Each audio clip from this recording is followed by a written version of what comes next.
On this week's show, the 4 college football teams are set for the college football playoff. The 108th Grey Cup matchup is set, and there are no longer any winless teams in the NFL. Yay! Thank God. Yay!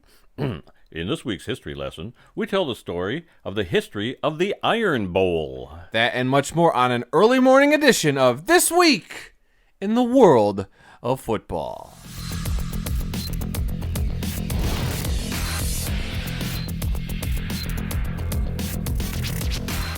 Hello again, everyone, and welcome to another edition of This Week in the World of Football. This is episode number 226 for December 7th, 2021.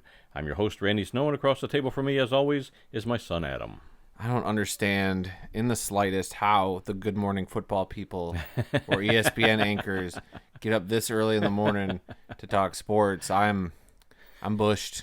Yeah, I'm tired. You got switched to the night shift for it's not a night shift. It's a second shift. Second shift. Well, which isn't terrible, but it's still throwing me off enough to where I love that I get to sleep in. Right. That means on Tuesdays, I have to do this stuff early to accommodate the fact that I got to go in a little earlier than normal. Mm-hmm. Yeah, we're recording at a 9 a.m. A brisk 9 a.m.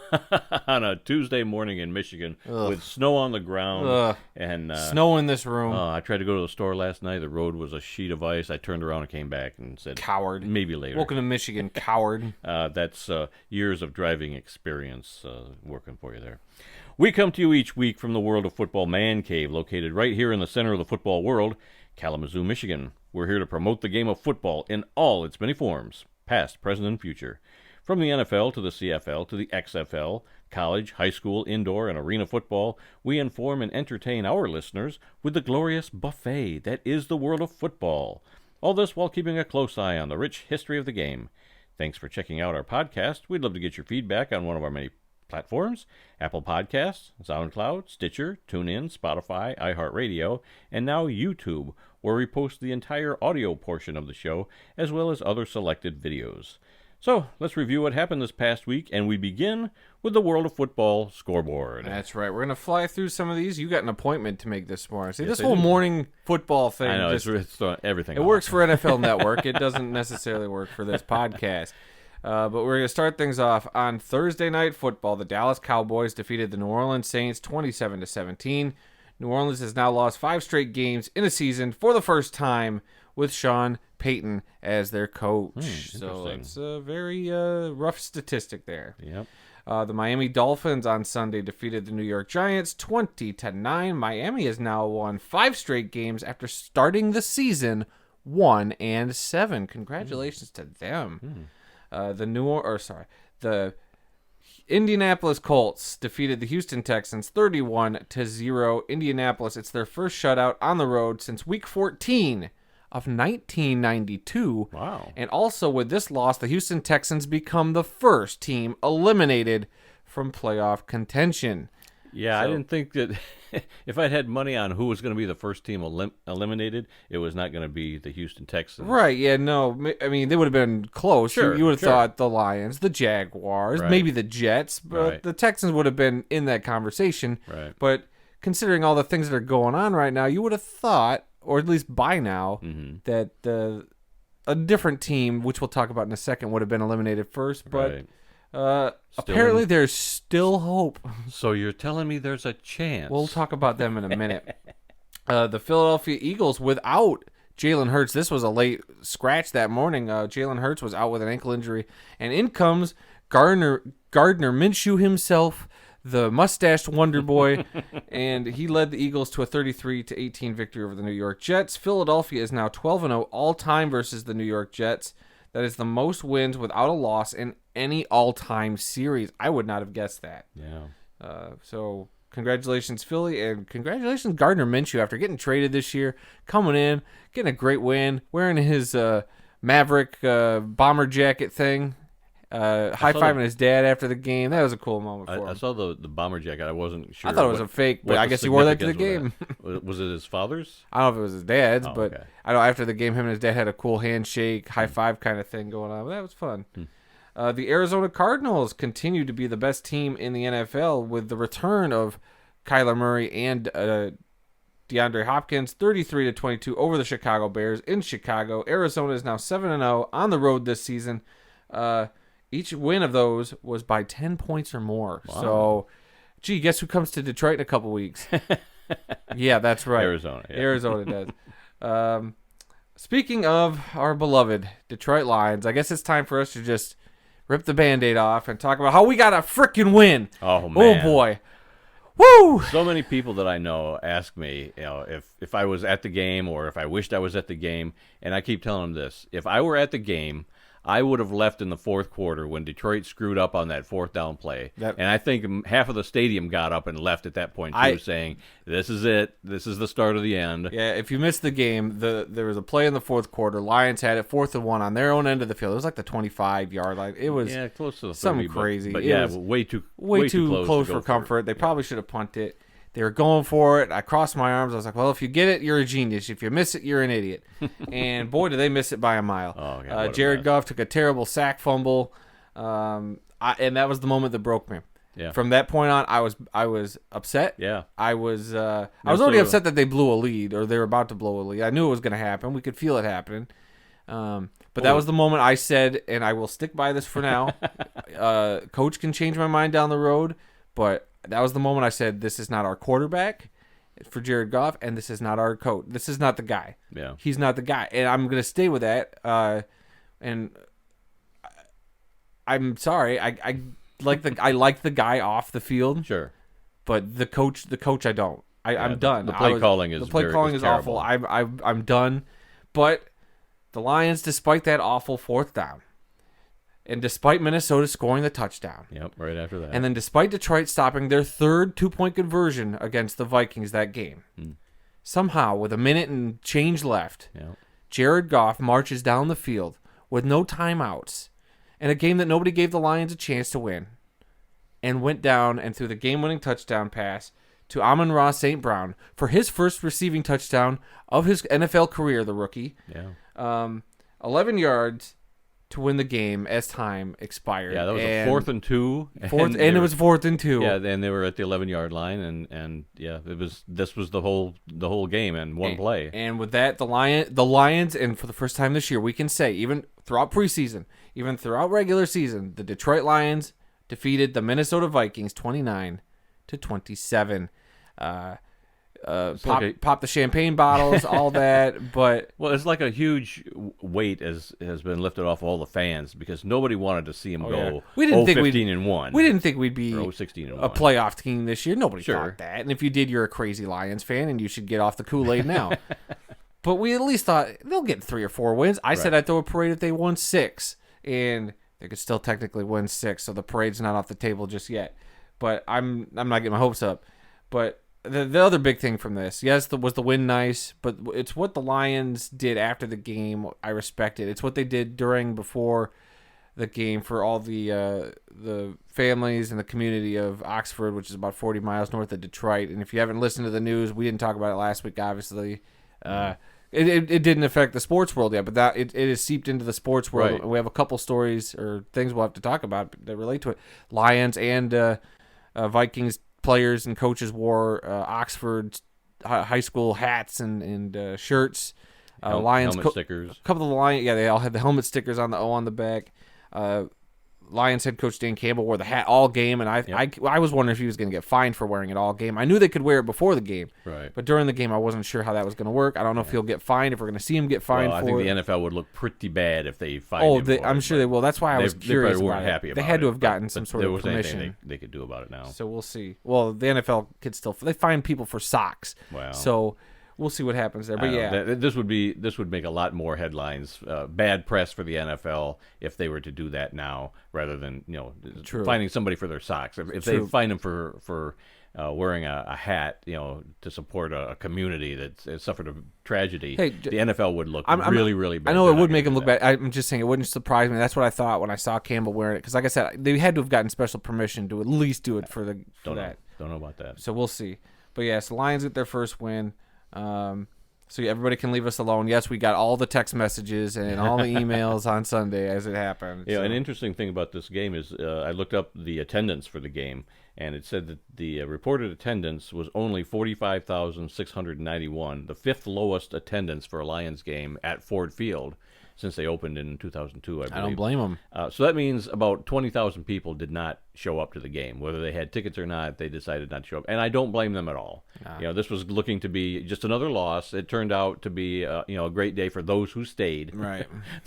It's kind of like the Michigan slogan, those who stayed will be winners. But Yeah. I wouldn't have stayed. I really would not have. It would have been tough. I think that fourth down, but it was still so close. I probably would have made an argument. Like, we got to at least stick it out. You don't know what could happen. Yeah. I mean, we've seen how many crazy Lions finishes have we seen over the years? How many heartbreaking losses have we seen just this year? You were there for 2 of them. I was there for 2 of them, but you never know when you're going to get that one, and that's the thing. You never know. How many and we've had one time, I forget what game it was, where we left a Lions game and they pulled out a win at the end, but we left early. Yeah. And that's something stupid that I don't ever want to do again, unless they're being blown out. And come on, a 20-point deficit is one thing. If you're within a score or two, I could make an argument for staying. I don't know.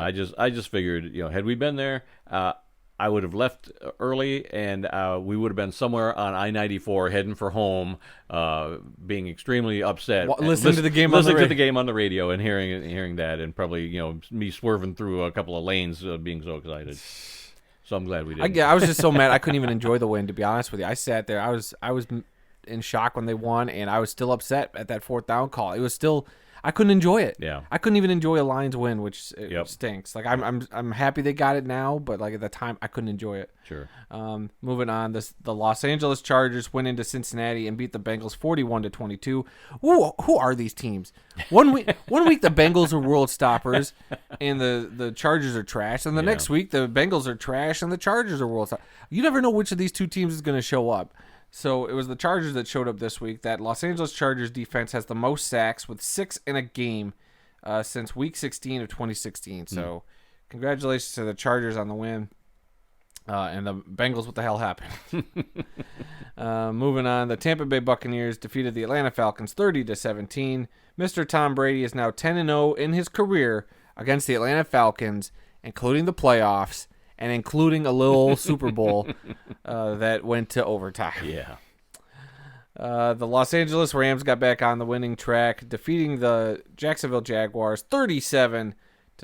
It is the largest win for the Rams since Week 2 of 2018. Yeah, it's good to see Stafford looking like Stafford again. Oh, I was really worried. Boy, when you get he's looked bad the last couple of weeks. When you get a doormat and an opponent to play, you would think that that's an easy one. Yeah. What wasn't an easy one was the Washington football team getting a victory over the Las Vegas Raiders, 17-15 on a last-second.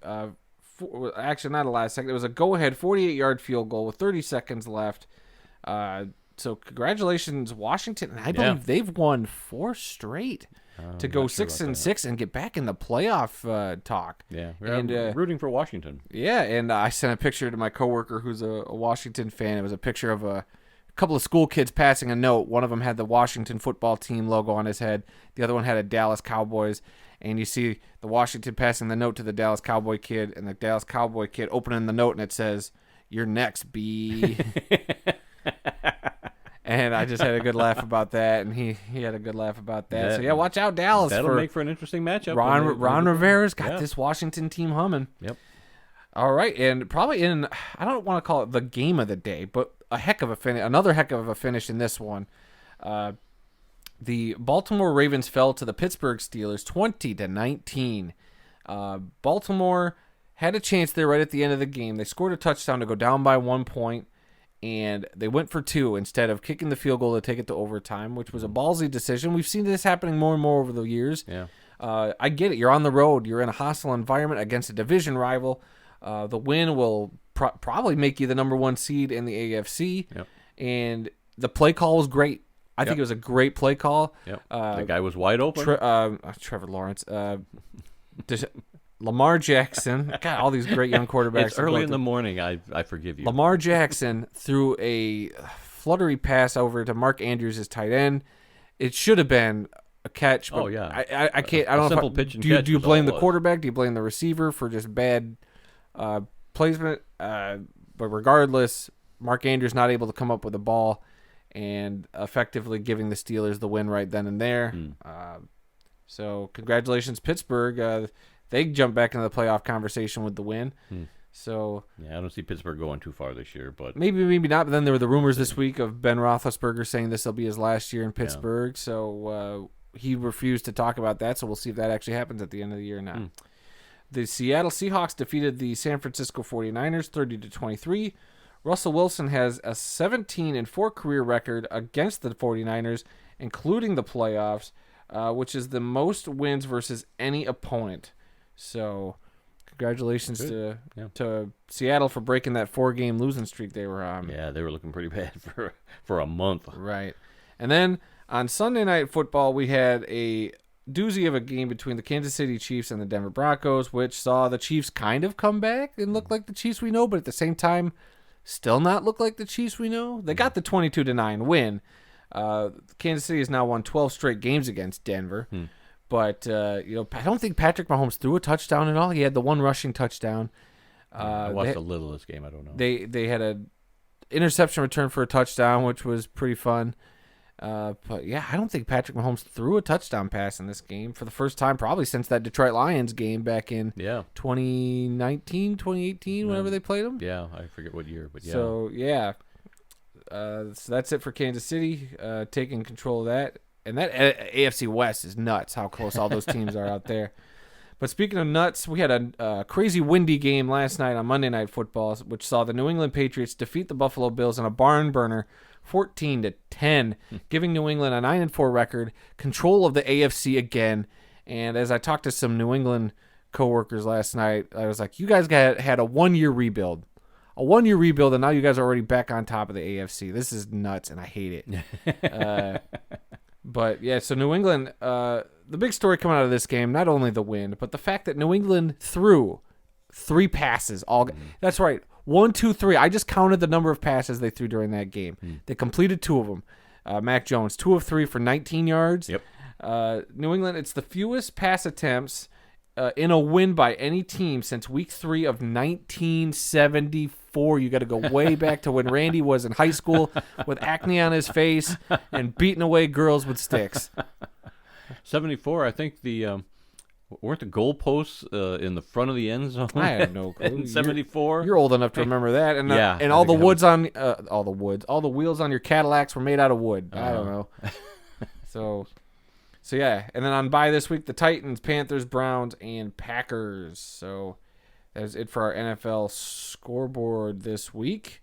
And with that, we shift over to Canada, where we talk about a whole lot of CFL playoff action. Yeah, just 2 games, but, man, they were wild games. Yeah, wild games. In the East Finals, my Toronto Argonauts fell to the Hamilton Tiger Cats 27-19. Toronto had a 12-0 lead going into halftime of this one, thanks to 4 field goals by Boris Beatty. But in the third quarter, wide receiver Poppy White returned a punt return 92 yards for a touchdown, which started the comeback for the Ticats. Hamilton quarterback Jeremiah Masoli was only 4 of 6 for 22 yards before getting injured in the second quarter. In comes Dane Evans to fill in for him and was a perfect 16 of 16 for the remainder of the game, throwing 249 yards and a touchdown. He also ran the ball 6 additional times for 14 yards and 2 more touchdowns on top of that. Then you had running back Don Jackson, who ran the ball 16 times for another 95 yards. And wide receiver Jalen Ackland caught 8 passes for 112 yards and a touchdown to get the victory over the Argonauts. On the Toronto side of things, quarterback McLeod Bethel Thompson was only 24 of 38 for 283 yards, but didn't throw any touchdowns. While kicker Boris Beatty had 6 field goals throughout the entire game. Yeah, this was a wild game. I was rooting for Toronto also. It was great to see Toronto back. I like Hamilton. I have nothing against Hamilton. I'm not part of that rivalry, but if I had to pick, I was like, Toronto's my team. Right. Hamilton's kind of my second team. Right. But I really wanted Toronto to get this one. I did and too. They just couldn't. And now Hamilton advances to the Grey Cup, where it is played in Hamilton. Right, so they're going to be home this Sunday playing in a Grey Cup game. Do they get the home uniforms? I don't know if they're the designated home team or not. Guess we'll find out. Yeah. But their opponent from the West will be the Winnipeg Blue Bombers, who defeated the Saskatchewan Roughriders in a close game. Yes, very 21-17. I did not know if this would get close or not, or if the Blue Bombers would just run all over them. But this was a close back-and-forth game and had more turnovers than a Tim Hortons on Boxing Day. So Winnipeg committed 6 turnovers in the game, and Saskatchewan had 2. Winnipeg quarterback Zach Collaros was 17 of 21 for 229 yards and a touchdown, but he threw 3 interceptions, while running back Andrew Harris ran the ball 23 times for 136 yards and a touchdown. For Saskatchewan, quarterback Cody Fajardo was 19 of 27 for 265 yards and a touchdown, while wide receiver DeQuill Williams, yep, say that name 5 times fast. DeQuill Williams caught 4 passes for 108 yards and a touchdown. We missed the game. We were yes. We went to the movies after the Lions game, so you missed this playoff game.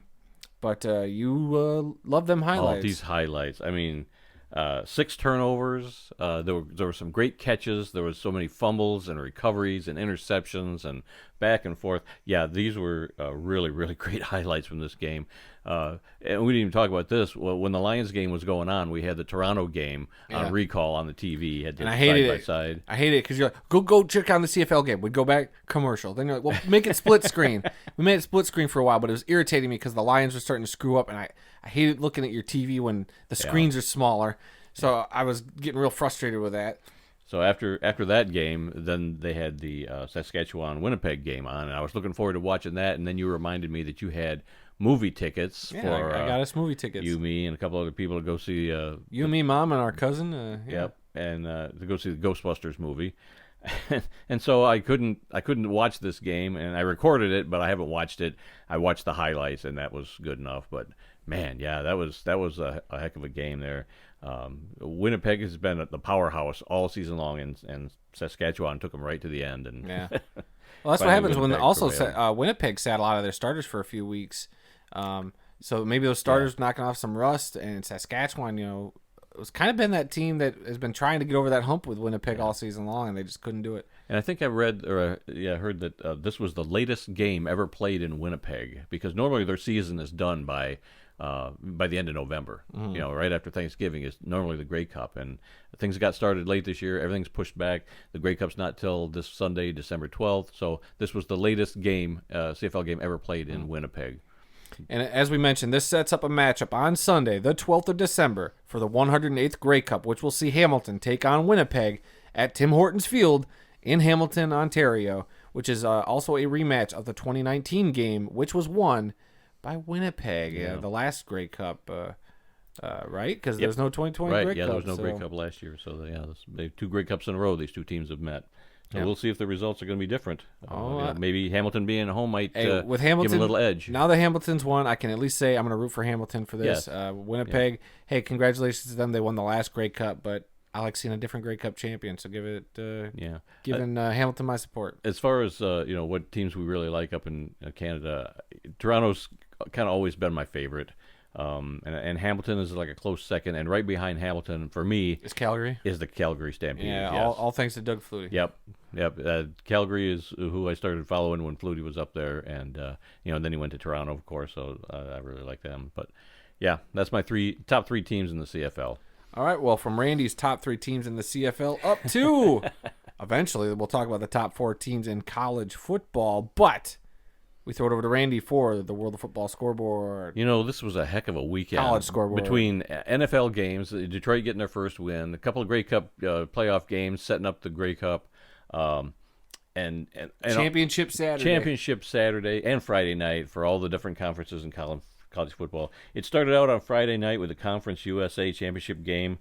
The University of Texas at San Antonio Roadrunners defeated Western Kentucky 49-41. It was the first conference championship ever for UTSA, so congratulations to them. And also that night, the Pac-12 championship game, it was Utah upsetting Oregon 38-10. I think Utah was like number 17 and Oregon was 10. Yeah, so it was kind of an upset. Not expected to win. But then on Saturday, you had the Big 12 championship. Baylor upsets Oklahoma State 21-16. Oklahoma State came up inches short on a 4th and goal run. We watched that Oh play. my God! With 30 seconds left in the game. What a rough. If you're Oklahoma State fan, what a rough. He made play that dive for the goal line about one step too soon. He should have taken one more step and launched himself towards the. He might have made it with one more step, but no, gosh, what a way to end that game. When you hear people say that football is a game of inches. Yep. That's what they're talking about. Oh God, it was so close, and you could tell from the TV angle, you knew he was like half a football short. It was. I was like, this was a great play call. The guy had nothing but space, but he had one defender on him. Yep. And it was just that decision to maybe just dive a little too soon, or maybe to not get upfield enough and just try to extend the ball sooner.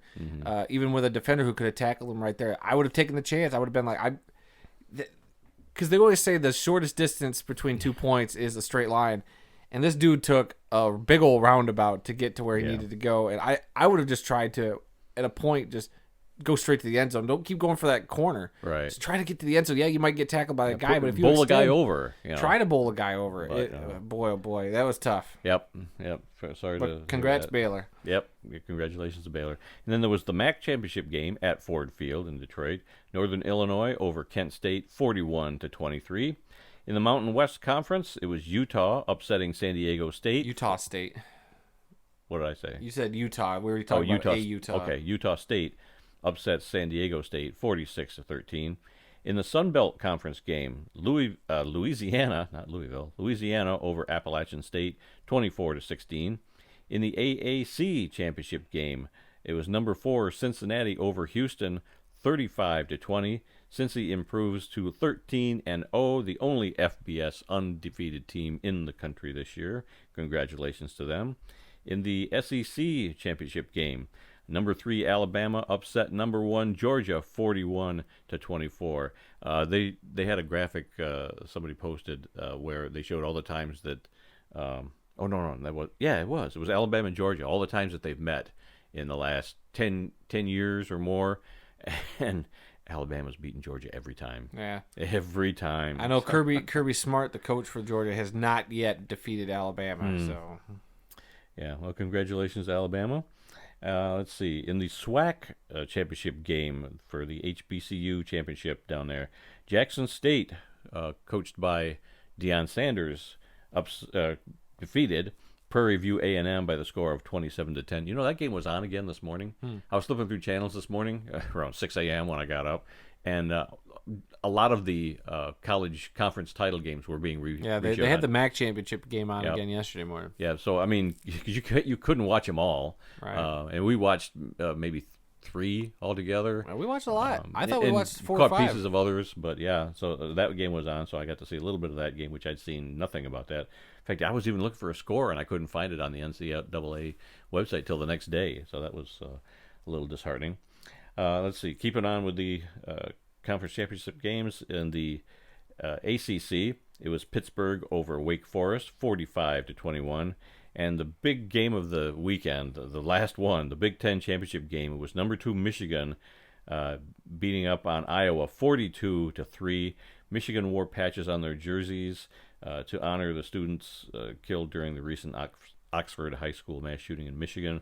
And I think it was appropriate that they wound up scoring 42 points because that was the jersey number of one of the kids that was killed. Tate Meyer, I believe his name. Yep, his jersey number was 42. I don't know if that was planned, if it was just a coincidence. I think you don't go into a game planning to score 42 points, but the way things were kind of starting to shake out, Michigan was up 35-3. They were just running out the clock pretty much, and they were running it so well that they would have scored anyway. So I think they were like, you know what, yeah, let's get this 42.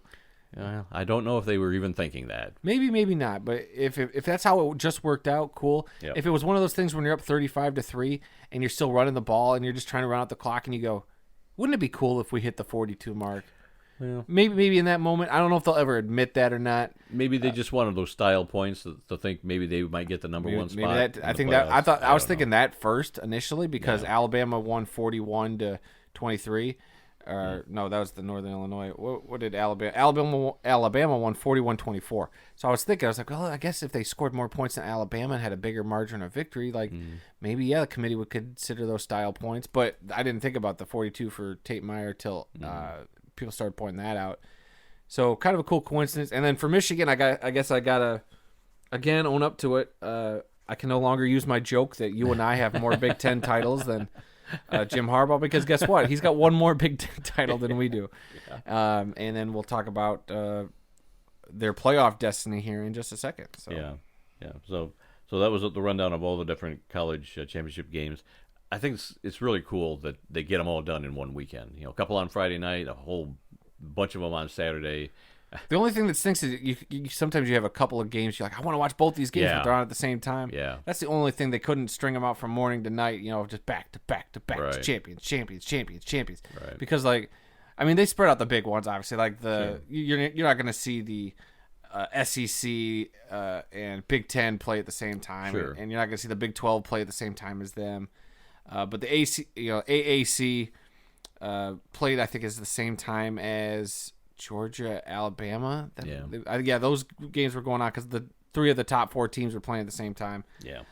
What's the other big conference there? The ACC, I think, played at the same time as the Big Ten. That was the only other one, but there was no big matchups in that game. No offense to Pittsburgh or Wake Forest, the ACC didn't have a Clemson in there for everybody to, think it's going to make the playoff. That it had to be separate from everything else. Right. So a lot of people talk about how there's such a disparity. You've got your Power 5 conferences, then you've got everybody else. But even within the Power 5 conferences, there's a lot of disparity. Oh, yeah. You've got a couple of teams at the top of each of these conferences, and then the rest really are insignificant. And maybe 1 year one of those teams gets lucky and they get the right amount of guys, a group of guys to make a run. Right. But how often does that happen? Look at Michigan. Yeah, the media will totally ignore them. Michigan's always been a big brand, but they last year they were 2-4.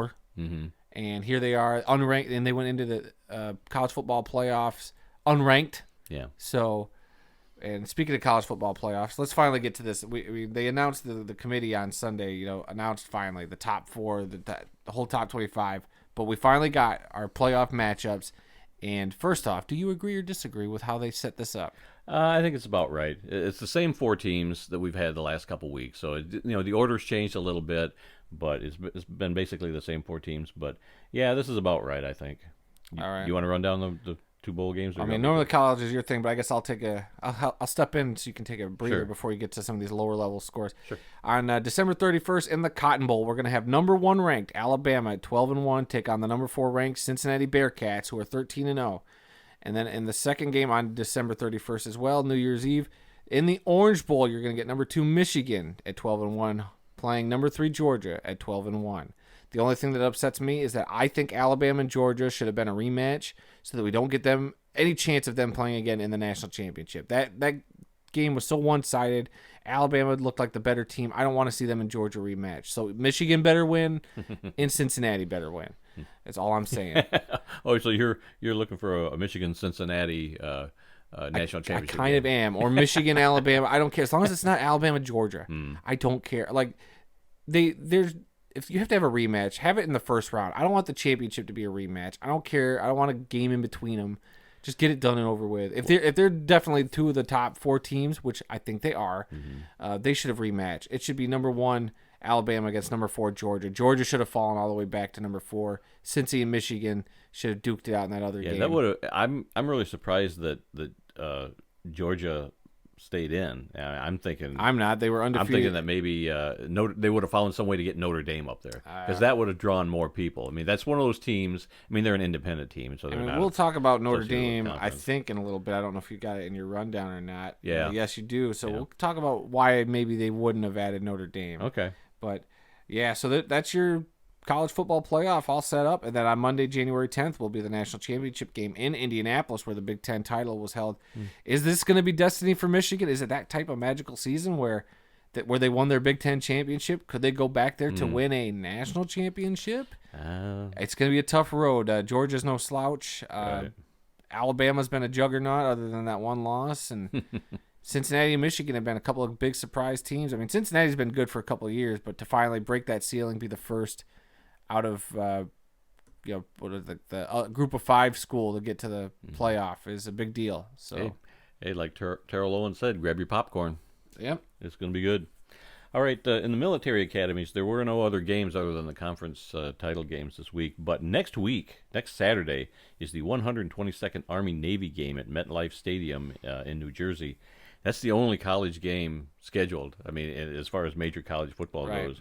So they got the whole country watching by themselves. I love the Army-Navy game. Yeah, That's my bucket list to go to one of those You sometime. should. And both those uniforms look nuts this year. Yeah. They really went all out on the Yep. the uniforms this year. Special uniforms. Just for They do game. this every year now. They have some special uniforms for them. But I just want a basic Army Navy. Just give me a old school Army Navy look. Right. Like, instead of these fancy Right. man, they make these helmets You a don't need piece of art you got to you hang don't up in a need museum. the fancy uniforms when it's Army Navy. You just need a good game, and it's usually a pretty good game, even though one team is probably not that good. But yeah, looking forward to the Army Navy game this Saturday. All right, spotlight on some lower level playoff and championship games going on. At the FCS level, the second round of the playoffs, it was Montana over Eastern Washington, 57-41. Eastern Washington, that's the team that's got the red football field out there. In Division II playoffs, in the quarterfinals, it was Ferris State here in Michigan, where your Uncle Bob went to college, over Northwest Missouri State, 41-20. In the Division III playoffs, in their quarterfinals, it was North Central of Illinois over Rensselaer, 55-6. In the NAIA semifinals, it was number 3 Grandview of Iowa over number 1 Lindsey Wilson of Kentucky, 34-28. I think I took Lindsey Wilson to prom one year, but In the other semifinal game, it was number 2 Morningside of Iowa over number 4 Northwestern of Iowa, 28-19. was it Northwestern of Iowa, the girl you took to prom? Yeah. Let's see. In the that sets up the NAIA championship game on December 18th, which is going to feature number 2 Morningside with a record of 13-0 against number 3 Grandview with a record of 14-0 in Durham, North Carolina. That should be a good game between two undefeated teams, which most people will probably never see. I think it is on TV, though. Oh, let's see. National Junior College Athletic Association. Now, what they've done this year is something different. They divided up into a couple of different divisions, and they actually have playoffs this year. But they've never had playoffs before. So anyway, they've got a Division 1 and Division 3.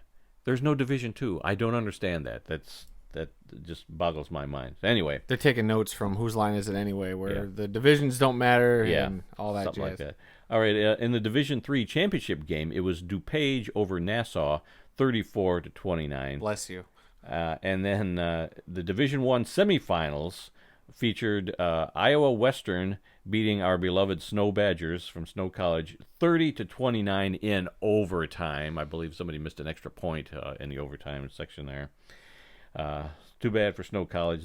They won a national championship once, and they're normally one of the top teams in junior college football, but their season is over, sadly.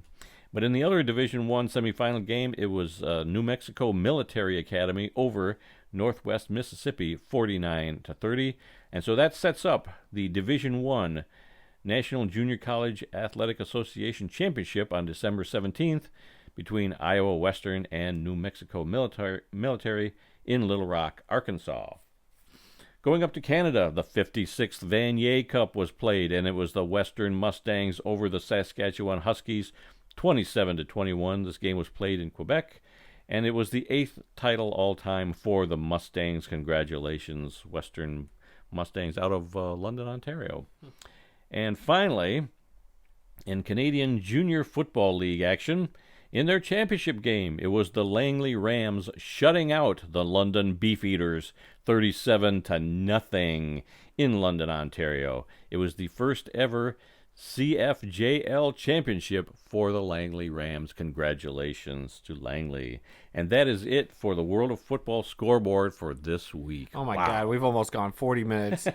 Almost gone 40 minutes to Well, this point. no matter if it's early morning, late at night, once we get talking about football, we can't stop. Every week we kept saying, well, there'll be less to talk about. There's only 2 CFL playoff games to talk about. There's only a handful of college games we got to talk about. And still, we can't shut up about it. Apparently. All right, let's see. NFL news. You were going to add the We had a couple of things. So the first thing that you wanted to add, and since we had to shuffle around your notes, on mine, I have to read it for you. The CBS Central Broadcasting Station, whatever you want to call them, whatever CBS stands for, said that the Thanksgiving Day game, whatever, Columbia Broadcasting, whatever, said the Thanksgiving Day Raiders Cowboys game was the most watched NFL regular season game on any network since 1990. CBS also said that the game delivered an estimated average of 38.531 million viewers. Didn't we talk about this last week? I could have sworn maybe we talked about this. Maybe we did. Maybe that's a leftover that I should have taken out. Maybe it was. I can't Dang recall. it, Randy. Way to screw that up. But anyway, the other one that came out just this morning. Yeah, like just as like we were about to hit the record button. I didn't have time to add it. Was that the NFL has announced all 32 Walter Payton Man of the Year finalists. We've already wasted enough of your guys' time with the podcast. Can you hit a couple of those guys? Who's the Detroit guy? Kabinda, the fullback for Detroit. I know Derrick Henry for Tennessee's up for it. Okay. These are all just ones I remember at the top of my head. I can pull up a list if I was just curious. Yeah. People want to know, they'll go find it. Yeah, like I said, it just came out. Go find out who your guys' nominee is. I looked at the list. There's some big names on here. The one, like I said, some of the ones that stand out, I guess, right away. Jimmy Graham with the Chicago Bears. Jimmy Graham, obviously, he's been around with a couple different teams. Jason Kabinda for Detroit, as we talked about. Mm-hmm. How about for the Rams? For the Los Angeles Rams, you're going to have Andrew Whitworth, I believe the offensive lineman, who's been there forever. Let's see. Then you also had Tyler Lockett, the receiver for the Seahawks. Mike Evans, receiver for the Tampa Bay Buccaneers. Derrick Henry, the star running back for the Titans. And one guy who I liked seeing, Darren Waller, the tight end for the Las Vegas Raiders. You remember him on Hard Knocks a couple years ago. He was struggling to make the team, and he talked about his run-ins with drug use and all that stuff, and how he's really just turned his life around to become one of the best tight ends in the NFL. So congratulations to him. Then how about Tyrann Mathieu, the safety for Kansas City. So a lot of good guys. Hey, if you made this list, this is a heck of a group to even be associated with. Yeah, we joke a lot about how these athletes are spoiled millionaires and this and that, but a lot of them do really give back to the communities where they are playing, or the communities where they grew up in, or whatever. So they're all to be commended. How about Aaron Jones, part. the running back for the Packers too, who we talked about earlier this year? Remember, he had his dad's Oh, ashes yes. around his neck Yep. all season long. So another guy who we've seen videos of him giving stuff away. Like I think we talked about briefly, him giving away electric scooters to the guy who found his dad's ashes on the field after that Lions game. He gave like electric scooters to that guy and his whole family. So pretty cool. So, hey, yeah, these guys are all, they do all of their different charities, and, they all give back, or most of them give back. Right. But so it's nice to honor them, and you can't give an award to 32 people. Sure. One of these guys will get it, but to still be in that conversation, to say you were a nominee is still a heck of an honor. You just, eventually, you might just not get that patch that some of these guys get to wear on their jersey for being a man of the year. But right. And they get to wear that for the rest of their career. Yeah. I think it's pretty cool. I like that's one of the best new traditions in the NFL is that Man of the Year patch they've added to the jersey that you get to wear from there to the end of your playing career. Yeah. All right, moving on to some college news. The NCAA has added a 40-second bowl game. God, it just seems like just a couple years ago there was like 32 and then 36 bowl games. Now there's 42 bowl games, but they actually had to add one this year in order to accommodate all the bowl eligible teams. Where were they a couple years ago when Western Michigan was bowl eligible and they didn't get one because there weren't enough bowl games? Yeah. So anyway, they've added a bowl game. I had to look this up last night.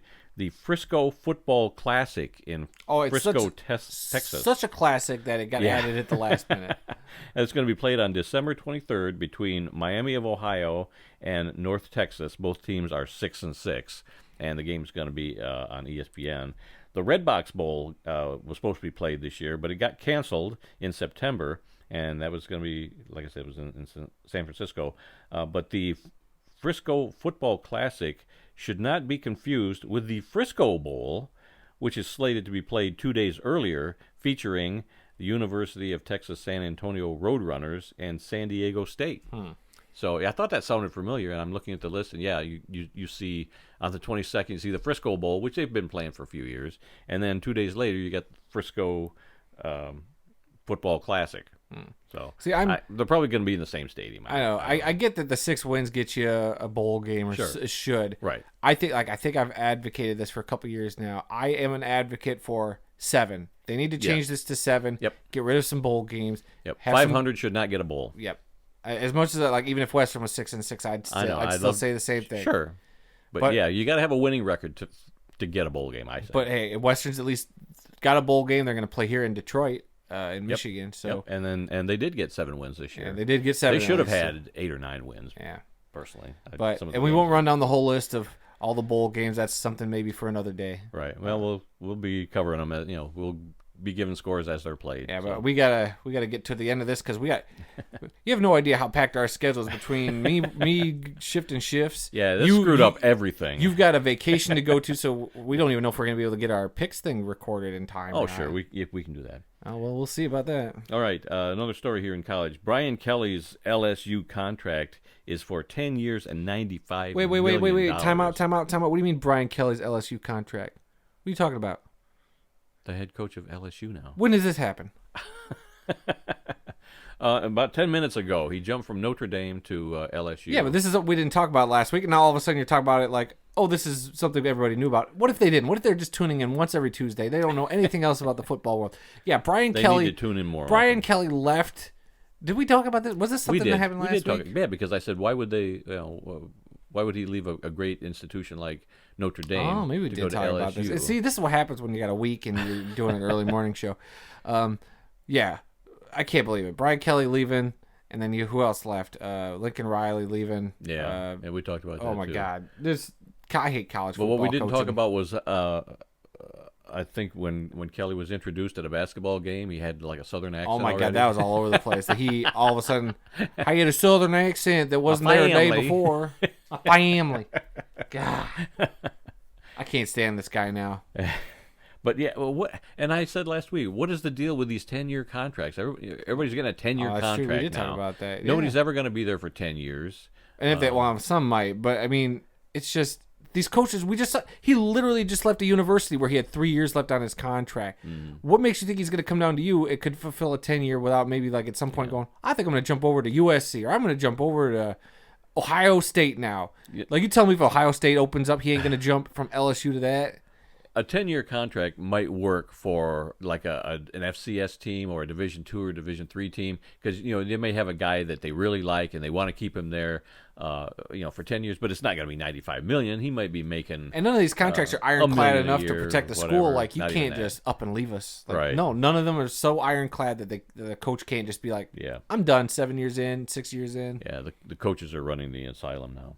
All right, and also the 4 Heisman Trophy finalists were announced. Was it this morning?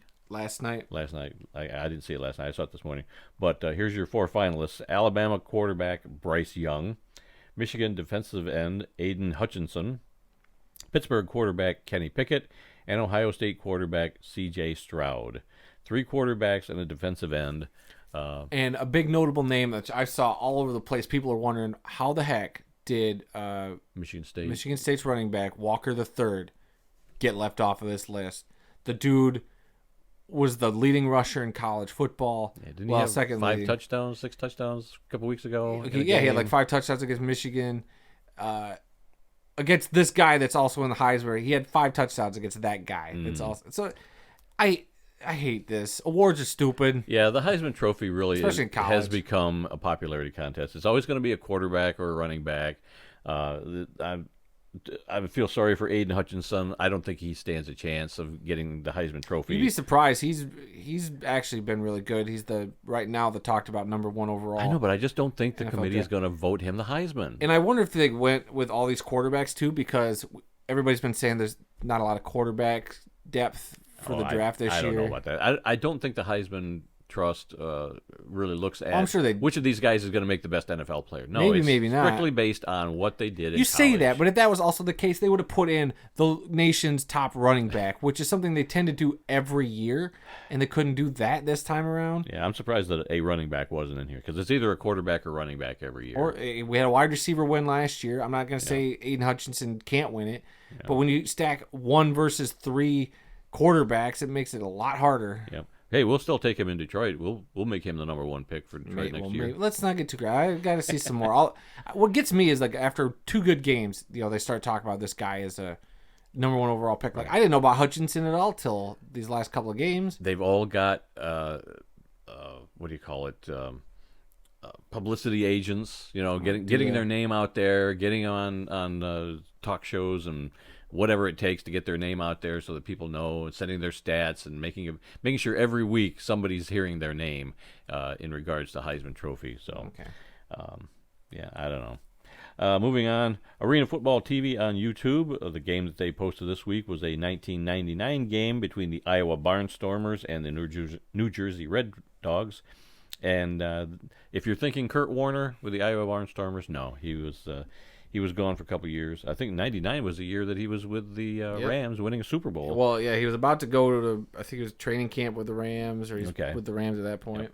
So Aaron Garcia, who was a fantastic quarterback in the would eventually become one of the best arena football quarterbacks. Yep, was the quarterback for the Iowa Barnstormers that year. But always want to help promote Arena Football TV on YouTube. So many great games that we didn't get to see when we were big fans and season ticket holders, but they're all there now. They're all preserved, and I think that's fantastic. Okay, obituaries. We got one. There were a couple this week, but I only had time to do one, so we'll get the other ones next week. But the one for this week is Claude Humphrey, a defensive end in the NFL for 13 seasons. He has passed away at the age of 77. Humphrey played college football at Tennessee State and was selected in as the third overall pick in the 1968 NFL Draft by the Atlanta Falcons. He played for the Falcons from 68 to 78, but missed the 75 season due to a knee injury. He finished his playing career with the Philadelphia Eagles from 1979 to 1981, and he played in Super Bowl 15, where the Eagles lost to the Raiders. Humphrey was inducted into the Pro Football Hall of Fame in 2014. In 2008, the Falcons added him to their Ring of Honor. He is also a member of the Tennessee Sports Hall of Fame. And we do have a couple of birthdays today. Terrell Owens, who we kind of mentioned earlier, turns 48 years old today. Played his college football at Chattanooga, and he was selected in the third round of the 1996 NFL Draft by the San Francisco 49ers. He played 15 NFL seasons. He was with the 49ers from 96 to 2003, Philadelphia Eagles from 2004 and 2005, the Dallas Cowboys 2006 to 2008. He spent one season with the Buffalo Bills in 2009, and he finished his career with the Cincinnati Bengals in 2010. And then I got to thinking about it. Didn't he play for an indoor football team? And yes, he was with the IFL's Allen, Texas Wranglers in 2012 for 8 games before they let him go. So, yeah, he did play a little indoor football with the Indoor Football League. The reason he got that job is because former Cowboy Drew Pearson was the Wranglers' general manager at the time, and they got rid of him because of his off-field shenanigans, like always. But even he was inducted into the Pro Football Hall of Fame, and that was in 2018. The other birthday today, guard and tackle Alan Faneca turns 45 today. He played college football at LSU, and he was the 26th overall pick in the 1998 NFL Draft by the Pittsburgh Steelers. He played 13 NFL seasons. He was with the Steelers from 98 to 2007, the New York Jets in 2008 and 2009, and he finished his career with the Arizona Cardinals in 2010. He won Super Bowl 40 with the Steelers, which was played right here in Detroit, and he was inducted just this year, 2021, in the Pro Football Hall of Fame. All right, let's move on to this week's history lesson. I'm not even going to ask you if you found anything on your phone because we are running late. And you're running late. You got an appointment to make it too. You got to hurry up and wrap this up. I know. And we still got to sit through a 30-minute history lesson. Yeah, it's not that long. Let's see. Today's history lesson is the history of the Iron Bowl. Some college bowl games are named after fruit, like the Peach Bowl, the Orange Bowl, the Tangerine Bowl, and the Cherry Bowl. Other bowls are named for plants, like the Cotton Bowl, the Cactus Bowl, and the Poinsettia Bowl. Today, corporate sponsors glorify themselves by paying big bucks to have their names associated with a college bowl game, and they often change from year to year. But the bowl game we are going to talk about today is actually a regular season game and not a postseason game like the others. That game is the Iron Bowl. It is played annually between Auburn and Alabama. The name Iron Bowl comes from the fact that Birmingham, Alabama, where the game originated and was played for many years, is surrounded by large quantities of iron ore deposits, which has led to the local iron industry. The two teams first met on the gridiron on February 22, 1893.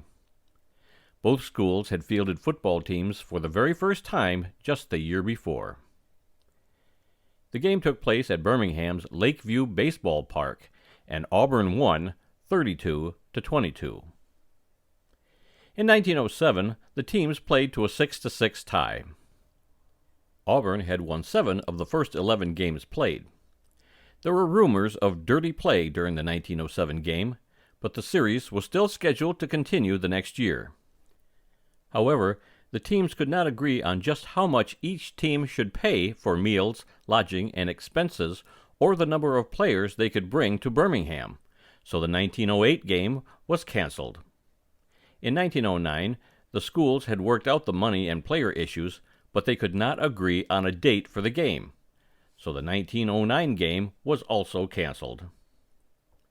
The two teams did not meet again on the gridiron for another 41 years, despite calls from fans of both teams to resume the series. In April of 1948, the presidents of the two universities got together and agreed to resume the annual game. Finally, on December 4th, 1948, the Iron Bowl was once again played. Alabama shut out Auburn that year, 55-0. From 1948 to 1988, the game was played at Legion Field in Birmingham, with half of the tickets going to each school. When the series resumed in 1948, a Sportsmanship Trophy was created and awarded to the winning team. In 1978, the trophy became known as the James E. Foy ODK Sportsmanship Trophy. ODK stands for the Omicron Delta Kappa Fraternity. Each school has an ODK fraternity, and Foy had been the faculty secretary of the fraternity at both schools. Over the years, many great players and coaches have participated in the Iron Bowl. For Alabama, it has been coaches Bear Bryant and current head coach Nick Saban. There have also been 3 Alabama Heisman Trophy winners who played in the game: running back Mark Ingram, running back Derrick Henry, and wide receiver Devontae Smith. Auburn featured head coaches Terry Bowden and Tommy Tuberville. After coaching, Tuberville was elected to the U.S. Senate in 2020. Auburn has also featured 3 Heisman Trophy winners in the Iron Bowl game: quarterback Pat Sullivan, running back Bo Jackson, and quarterback Cam Newton. The Iron Bowl is one of the most heated rivalry games in all of college football, and it all began back in 1893 in Birmingham, Alabama. Yeah, I was just looking this up because, I always got to put up the graphic for our show. We always make a picture for each show. Yep. I was looking up Iron Bowl pictures, and there's a logo I never thought I'd ever seen before for the Iron Bowl game. I don't know if they still use it or if it's used at all, but that's kind of what I found. I never knew this thing existed. I had not seen that logo. No, that's I don't know if that's a fan thing, but I've seen it on a few different items, so I don't know if that's real or not. So, but yeah, I'd always wondered about. Interesting. Or now there's this. Well, now there's this one. I've never seen this one either. That one I think I've seen. There's a lot. Yeah, it's interesting. But the Iron Bowl. I mean, shoot, last week was a great Iron Bowl, the first one to ever go to overtime. So how appropriate. I thought maybe you should have led before that game talking about it, or even following that game immediately. But yeah, I'd always your history lessons are always out of whack. So that's my big criticism there. Yeah, I know. Yeah, I'd always wondered about the Iron Bowl, how it got its name, and why it's called the Iron Bowl, and whatnot. So yeah, doing a little research. It was a fascinating story. So that was the story this week.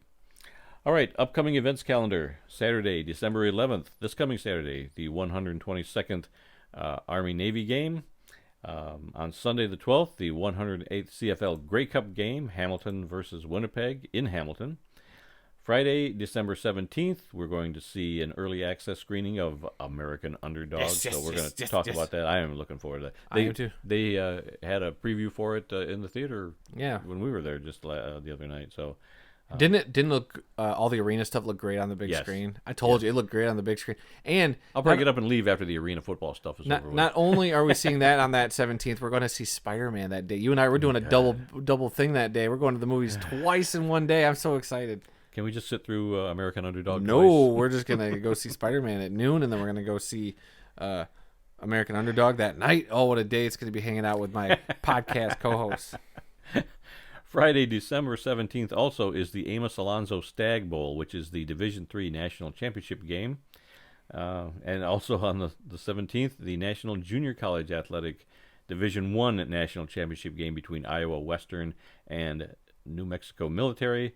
Saturday the 18th, the 66th NAIA Championship game in Durham, North Carolina, between number 2 Morningside and number 3 Grandview, both from Iowa. Let's see, December 18th, the Division II National Championship game will be played. And on Saturday, January 8th, the FCS Championship game will be played 2 days before Monday night, January 10th, when the FBS National Championship game will take place. Boy, oh boy. Yeah, it's not slowing down at all, folks. Right through the end of the year and into January, and then you got the Super Bowl in February, and then starts the indoor season. Yep, a lot of the indoor leagues will be starting soon after that. So, yeah, and then a year from now, we'll have the XFL starting in February. I've just posted that date on our main page on our website. So, yeah. USFL this fall or Yep. spring too. Oh, Yep. oh my gosh. Yeah, I don't have I haven't seen an exact When date will for the we find time to take it off? I don't know yet. I don't know. I can see us taking a week or two off. We've never sometime taken a this week off. We have not. We've been doing this for over 4 years, and we've done it every week, clockwork. The 1 week we take off, we got to just do a best of show. We just got. Well, you know, I was thinking about that. I was thinking that maybe we would repost the show that we did when we went out to Arizona and did the Pat Ew, Tillman no, run. why not that one? Oh, that was terrible audio quality. Terrible audio quality of that one. We'll think of something. Best of. Well, You tell me a week we're gonna take off, and I will make sure we edit together a great. I'm gonna tell you, it'll be the greatest episode. It'll be the best of show. we do that at the end of the year. Why would we do that again? Well, that's just all the clips from this past year. I'm talking about all our shows, Oh. all time. Starting out with the very first time from episode 1 when it sounded like, "Hello, everyone. We're coming to you from Kalamazoo, Michigan." We still got those microphones somewhere. Do you want to use those again? No. Sound like we're talking out of tin cans? Yeah, we've gotten a little bit better in our technology, but we're still using some free software we got off the internet to record our... Hey, hold on. You criticize that, but I think everybody can podcast. It's easier than you think. You can get all the stuff for pretty cheap, but obviously the more money you put into it, hopefully the better you sound. I think I've put money into his podcast operation. Now that we got these great mounts on our desks so that the microphones aren't shuffling around on the table, now we get rid of that annoying thing. I also, it helps me block seeing his face because we're both sitting directly across from each other, so I don't have to look directly at him. I just have to hear him. But yeah, podcasting is a lot easier than you'd think.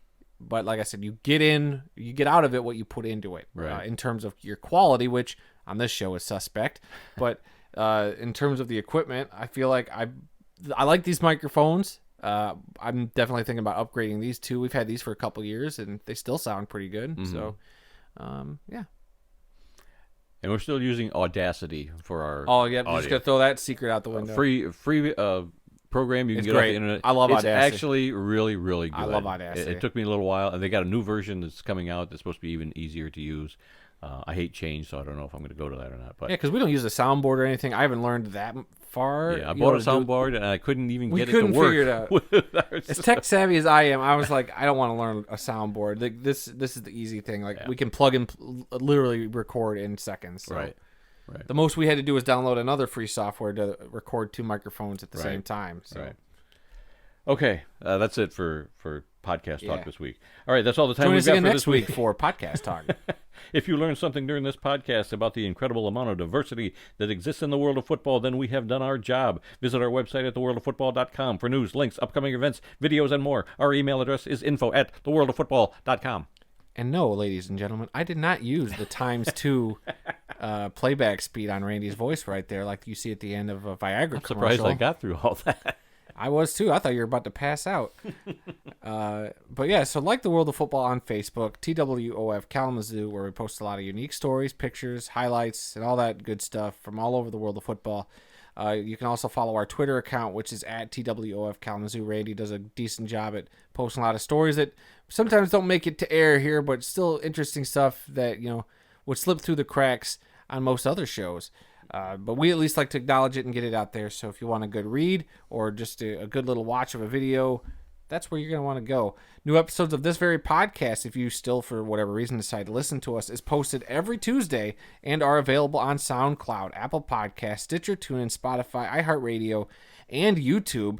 Our YouTube channel is The World of Football Kalamazoo, so please subscribe, rate, review. Let us know what you think. Give us a like, leave a comment. All that stuff helps our YouTube channel out and lets us know, and we get some good interaction with a couple of you guys out there. We like hearing from you, so come be a part of the football conversation. We certainly enjoy it. And once again, we're doing our weekly NFL picks this year, but this year they are available exclusively on our YouTube channel. So look for them on Thursdays throughout the season. We were a little late on that this week, and oh my God, I've been having some computer issues. Twice we've been a little late on it, but we still get them out there. Between my schedule and my computer issues, goodness gracious, I'm trying to figure out the computer issue. Well, this week, my wife and I are going down to Atlanta, Georgia, and I'm going to go see the College Football Hall of Fame. It started out as a trip for my wife. She wanted to go see the Georgia Aquarium, which I'm absolutely fine with. And I said, hey, hon, about how can I get a piece of this pie? A few blocks away is the College Football Hall of Fame. We'll do yours first. So we're going to spend one day at the aquarium and then the next day at the College Football Hall of Fame. And that's my first visit down to Atlanta. I used to go to it all the time when it was in South Bend. I loved it in South Bend. I thought it was great. I was very upset when they moved it. But we're going to go down there this weekend. We should be back late Sunday or Monday, so we'll be back in time to do the podcast next week, and I'll have all the details about what the College Football Hall of Fame was like. Joke's on you. I'm going to record the podcast a day early so you can't be a part of it. It'll just be me. Well, I'll record one with your mother then. Ha! Take that. It'll just be me sitting across from an empty screen every time I go, what do you think, Dad? Uh-huh. Okay, moving on. The show will be 20 minutes long. Yeah. And remember, folks, some people may love football more than we do, but nobody, and I mean nobody, loves more football than we do. Join us again next week when we'll review all the happenings in and around the world of football. Until then, I'm Randy Snow. And I can't believe we found another way to stretch this out to over an hour long. Goodness gracious. We don't know when to shut up. Apparently. See you all next week.